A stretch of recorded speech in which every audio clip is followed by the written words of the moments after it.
नमस्कार दोस्तों, मैं माही उपाध्याय आपका अपने चैनल स्टडी विद धैर्य माही में बहुत बहुत स्वागत करती हूँ। दोस्तों, एक बार मैं फिर से हाजिर हुई हूँ योगा एजुकेशन पे असाइनमेंट लेके।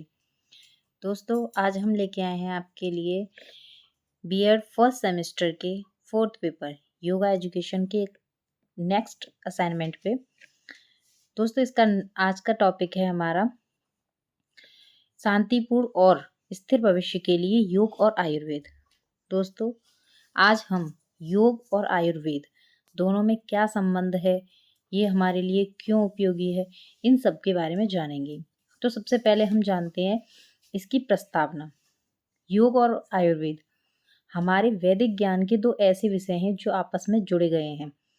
यह मानव जीवन और ईश्वर की रचनाओं के बीच के संतुलन को दिखाते हैं। यह अलग बात है कि दोनों गुण काम करने का तरीका अलग अलग होता है। आयुर्वेद भी अलग है और योग भी अलग है, लेकिन फिर भी ये दोनों एक ही सिक्के के दो पहलू हैं। योग और आयुर्वेद दोनों ही अपने अपने तरीके से किसी भी परेशानी का सबसे बेहतरीन हल खोजते हैं, लेकिन अंत में दोनों का लक्ष्य और परिणाम एक ही हो सकता है। इस तरह हम कह सकते हैं कि योग और आयुर्वेद दरअसल एक ही इलाके की है। दोस्तों, यह जानना भी बहुत महत्वपूर्ण है कि ये हमारे लिए क्यों उपयोगी है। तो सबसे पहले हमें ये जानने के लिए कि ये क्यों उपयोगी है हमारे लिए, इसलिए हम पहले योग और आयुर्वेद दोनों का अर्थ अलग अलग समझते हैं। उसका जानते हैं कि योग का महत्व हमारे जीवन में क्या है और आयुर्वेद का महत्व हमारे जीवन में क्या है। आइए सबसे पहले जानते हैं हम योग क्या है। योग सूत्र कहता है योग चित्त वृत्ति निरोध, अर्थात किसी इंसान का शांत और एकाग्र चित्र मन। योग में यह माना जाता है कि प्रकृति की आध्यात्मिकता ही हमारी इच्छाओं की पूर्ति करती है। योग अंदरूनी आध्यात्म से जुड़ने का एक जरिया है, जिसे संस्कृत में साधना कहते हैं। इस कारण से इसको चिकित्सीय औजार भी जाना जाता है, जिससे ऐसे जख्म भी भरे जा सकते हैं जिसको भरना आज की चिकित्सा विज्ञान के द्वारा नामुमकिन है। योग के द्वारा हमें कितनी भी बड़ी बीमारी हो, उसको हम बहुत चुटकियों में हल कर सकते हैं। हमारे व्यक्तित्व के शारीरिक, मानसिक, भावात्मक कोई भी पहलू हो, उनसे जुड़े कोई भी रोग हो, उनको हम योग के द्वारा हल कर सकते हैं। समस्त अंत में हम ये कह सकते हैं एक लाइन में कि समस्त रोगों का इलाज योग से संभव है। उसके बाद जानते हैं हम दोस्तों योग के बारे में, आयुर्वेद के बारे में। आइए दोस्तों, अब जानते हैं आयुर्वेद के बारे में। आयुर्वेद कहता है श्वस्मिन् तिष्ठति इति स्वस्थः। इसका मतलब यह है कि वह व्यक्ति जो हमेशा अंदर से संगठित रहता है, वह एक स्वस्थ व्यक्ति है। आयुर्वेद शायद वैदिक ज्ञान का सबसे महत्वपूर्ण हिस्सा है, क्योंकि यह उपचार के हर पहलू को देखता है और शरीर और मन को बेहतरी के लिए काम करता है। आयुर्वेद की सबसे अच्छी बात यह है कि यह परेशानी को जड़ से खत्म करता है। आयुर्वेद का कोई भी बुरा प्रभाव नहीं पड़ता है। आयुर्वेद दो शब्दों से मिलकर बनता है, आयु प्लस वेद। आयु का वेद। भारत, नेपाल, श्रीलंका आदि में आयुर्वेद का अत्यधिक प्रचलन है, जहाँ लगभग 70% जनसंख्या इसका उपयोग करती है। आयुर्वेद विश्व की प्राचीनतम चिकित्सा प्रणाली में से एक है। आयुर्वेद से मिलता जुलता शब्द आयुर्विज्ञान है, जो कि विज्ञान की ही एक शाखा है, जिसका संबंध मानव शरीर को निरोग रखने, रोग हो जाने पर रोग से मुक्त करने अथवा उसका शमन करने का तथा आयु बढ़ाने से है। आइए दोस्तों, अब जानते हैं योग एवं आयुर्वेद की परिभाषाएं। सबसे पहले जानते हैं महर्षि पतंजलि के अनुसार, जिन्होंने हमारे योग शब्द का प्रारंभ किया था। योगश्चित्ते वृद्धि निरोधः, अर्थात चित्त की वृत्तियों को रोकना ही योग है। योग वशिष्ठ के अनुसार संसार सागर से पार होने की मुक्ति की युक्ति का नाम ही योग है। आयुर्वेदयति बोधयति इति आयुर्वेदः, अर्थात जो शास्त्र, यानी कि शास्त्र मतलब विज्ञान, आयु मतलब जीवन का ज्ञान कराता है, उसे आयुर्वेद कहते हैं। चरक संहिता में कहा गया है हित अहितम सुखम दुखम आयुष अस्तस्य हितम। जिस शास्त्र में आयु शाखा अर्थात उम्र विभाजन, आयु विद्या, आयु सूत्र, आयु विज्ञान, आयु लक्षण, प्राण होने के चिन्ह, आयु तंत्र, इन संपूर्ण विषयों की जानकारी मिलती है, वही हमारा आयुर्वेद है। आइए अब जानते हैं सबसे पहले योग से होने वाले लाभ। योग में बहुत सारे आसन होते हैं, भुजंगासन और भी कई आसन हैं, लेकिन कुछ ऐसे आसन होते हैं जो शरीर को परेशानी से ग्रस्त जो भी हिस्सा होता है उसे ठीक कर देते हैं। अगर आपको पैर की परेशानी है तो उसके लिए अलग आसन है, पेट से परेशान है उसके लिए अलग आसन है, इसलिए हमें योग करना चाहिए।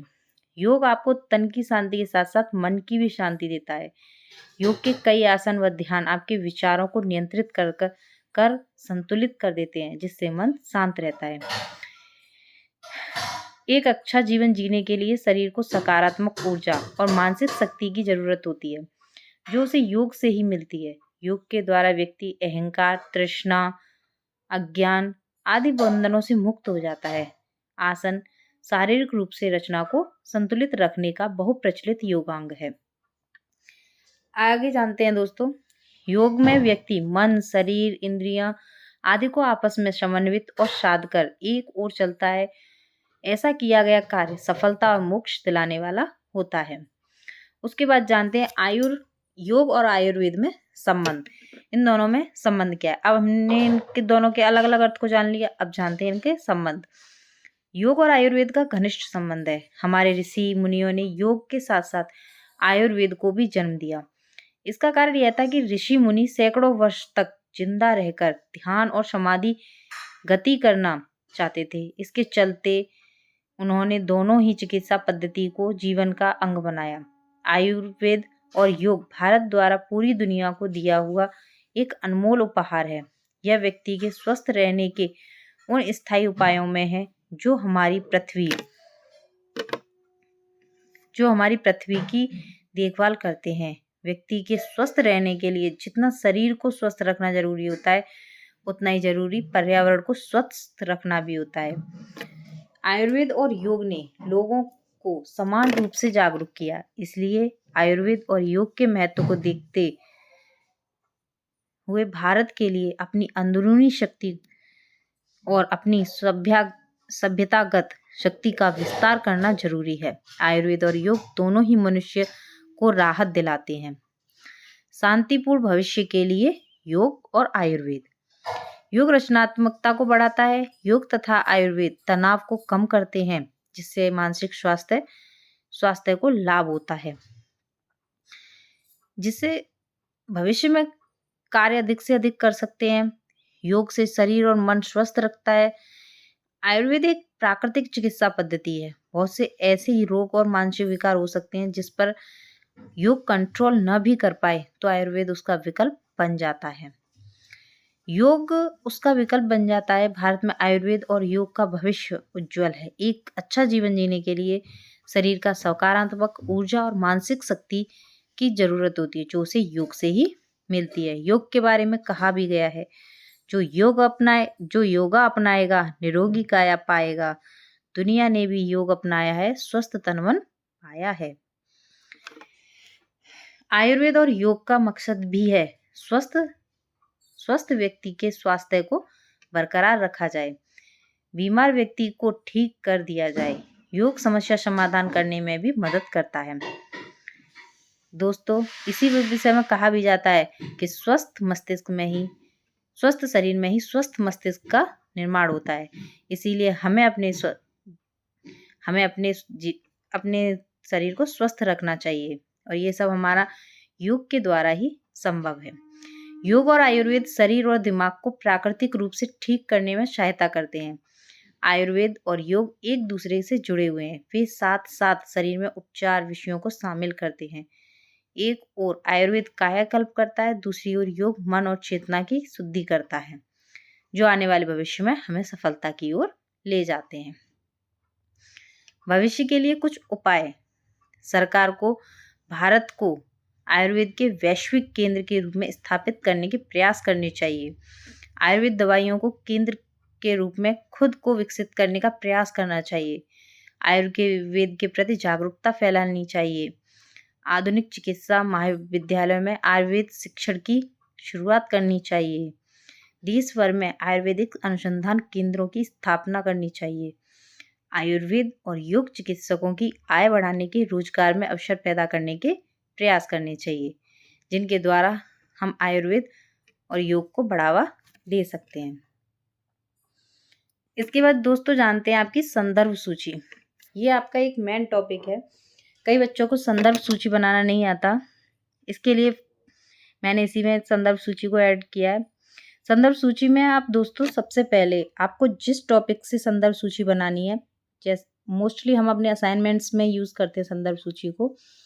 इसके लिए सबसे पहले क्या करते हैं, मैंने अपना परियोजना कार्य निम्नलिखित किताब के माध्यम से पूरा किया, जो इस प्रकार है। तो आपने अपने, जैसे मैंने अपने असाइनमेंट्स में इन जो भी जिस जिस किताब का लिया है मैंने उनका नाम लिखा है, ऐसे ही आप भी लिख सकते हैं। जैसे शर्मा, RK शर्मा, HS, सन डाल देंगे, कौन सी सन की बुक है। योग की परिभाषाएं राधा प्रकाशन मंदिर वाराणसी से ली है। पृष्ठ संख्या भी डाली हुई है। उसके बाद डॉक्टर मनोज चतुर्वेदी मनोज, त्रिलोकी राजीव जैन, चौथा डॉक्टर मेहता अजीत। इसके अतिरिक्त इंटरनेट के निम्नलिखित वेबसाइट एवं लिंक है, जिनके माध्यम से भी मैंने इस असाइनमेंट का कार्य पूरा किया है। जैसे गूगल से www.jiva.com, यहाँ से नेक्स्ट है जीवन केयर ayurveda.com, ये वेबसाइट है गूगल की। उसके बाद यूट्यूब में आप देख सकते हैं, दृष्टि IAS की है, पटेल कोचिंग की है। इस प्रकार से मैंने अपनी इस संदर्भ सूची को पूरा किया है। ऐसे ही आप अपनी संदर्भ सूची को बना सकते हैं। उसके बाद लास्ट में आते हैं दोस्तों अपने निष्कर्ष पे। आज का परिवेश बहुत ही तनाव भरा है, ऐसे में योग आपके जीवन से तनाव कम करने का सबसे बेहतर विकल्प होता है। हम आपको अपने जीवन में योग अपनाना चाहिए और जीवन को सुखमय बनाने की कोशिश करनी चाहिए। मनुष्य को हर तरफ सुखी रहने में योग अपनी महत्वपूर्ण भूमिका निभाता है। योग करने में अनगिनत फायदे हैं। योग तथा आयुर्वेद मनुष्य के शरीर को स्वस्थ रखता है एवं मन को पवित्र रखता है। योग एक अद्भुत क्रिया है, जिसके द्वारा मनुष्य के शरीर को स्वस्थ और मन एवं मस्तिष्क को नियंत्रण में रखा जा सकता है। आज जिस तरह मनुष्य की जीवन शैली हो गई है, उसमें योग के माध्यम से ही संतुलन बनाया जा सकता है। प्रतिदिन 20 से 30 मिनट योग शारीरिक, मानसिक और आध्यात्मिक स्वास्थ्य के बीच संतुलन को बढ़ावा देने के लिए आपके जीवन में हमेशा बदल सकता है। दोस्तों आज के लिए इतना ही। आपको लास्ट में सबसे पहले यही कहूँगी कि योग करना चाहिए। योग से हमारा शरीर स्वस्थ रहता है। जितना समय मिले उस समय में आपको योग ज़रूर करना चाहिए। उसके बाद आप, अगर आपको किसी और टॉपिक पे असाइनमेंट चाहिए तो आप प्लीज़ कमेंट करिए, तो मैं आपके लिए उस टॉपिक पर भी असाइनमेंट लेके आऊँगी। और आपको अगर हमारा असाइनमेंट पसंद आता है तो आप अपने दोस्तों को भी शेयर करें, जिससे कि उनकी भी हेल्प हो सके। और आप हमारे चैनल को सब्सक्राइब कीजिए। अगर आप पहली बार आए हैं तो हमारे चैनल को लाइक भी करिए और शेयर भी करिए और कमेंट करिए। और दोस्तों अगर आपको BEd की कोई भी क्लास चाहिए, जिसमें आपको कोई भी टॉपिक समझ में नहीं आता है, असाइनमेंट से रिलेटेड या किसी पेपर से रिलेटेड आपको कोई भी चीज़ समझ में नहीं आती है, तो आप उसके लिए कमेंट ज़रूर करें।